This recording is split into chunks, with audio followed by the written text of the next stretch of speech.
ध्यानम् ध्यानम् क्षीरोदन्वत्प्रदेशे क्षीरोदन्वत्प्रदेशे शुचिमणिविलसत्सैकते शुचिमणिविलसत्सैकते मौक्तिकानां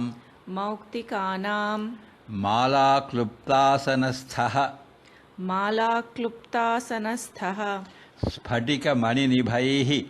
स्फटिकमणिनिभैः मौक्तिकैर्मण्डिताङ्गः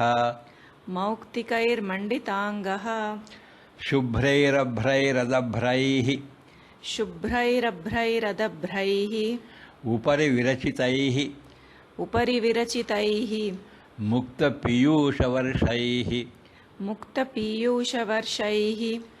आनन्दीनः Punia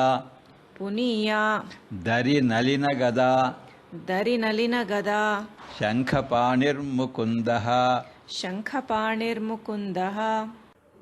Seated on a glittering gem-studded throne in the milky ocean, with sandy banks shining with pure gems, adorned by garlands of gems, holding in his hands Shankha, Chakra, Gada and Padma, and with Amrita dripping from clusters of white clouds, Mukunda is to be seen in a blissful spirit.